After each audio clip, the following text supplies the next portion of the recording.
In recent weeks, there have been reports about the use of special weapons in the suppression of protests in Venezuela. The term that kept coming up was sonic weapon. So let's put geopolitics aside for a moment and understand what this weapon is and what it does to our bodies. When we talk about a sonic weapon, we mean the LRAD, long-range acoustic device, a long-range acoustic device.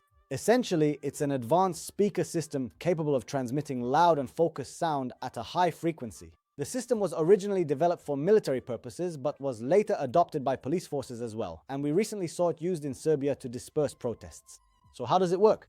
First of all, it's important to understand that sound is essentially just fluctuations in air pressure.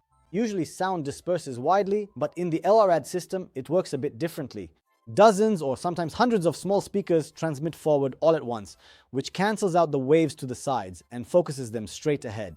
Basically, imagine the difference between a siren that fills the whole room and a single focused powerful flashlight. It's the same idea, just with sound instead of light. This sound beam creates a very strong acoustic pressure, and to understand its intensity, let's compare it to levels we're familiar with. A conversation between two people is about 60 decibels, a concert is around 110 decibels, and our pain threshold in the ear is 130 decibels. The LRAD system operates at 150 to 160 decibels, and that's not just a bit more noise. These are levels that our body simply can't tolerate. Now let's understand what this does to the body, starting with direct damage to the ears. Our auditory system is one of the most sensitive systems in our body. At such intensities, the eardrum vibrates with abnormal force inside the ear. The pressure in the middle ear rises sharply and immediately. The hair cells are flooded with stimulation, and a sharp, intense pain is produced. In addition, there will be ringing in the ears, temporary hearing loss, and in extreme cases, small tears in the eardrum and bleeding from the ears. The second area affected is the nose and sinuses. This pressure enters the cavity inside the nose and the sinuses, and over time can cause bleeding and even lasting damage to the nose. And the third area affected is the brain and the balance system.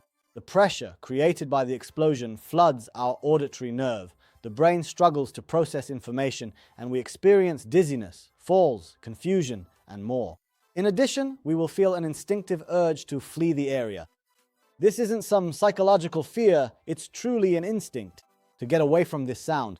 Another important point is that many of the injuries caused by explosions are not from the force of the sound itself, but from people fleeing the scene. We see collisions, falls, and other incidents that ultimately lead to orthopedic injuries. So what's the connection to Maduro? Reports coming from Venezuela describe the use of unconventional means to suppress, neutralize, and deter people around Maduro. There is no confirmed information that American forces actually used this, but all the symptoms point to the use of the LRAD system. The LRAD is classified as a non-lethal weapon because it doesn't involve shooting or any kind of explosion, but with prolonged exposure over a long period, we can see significant damage occurring.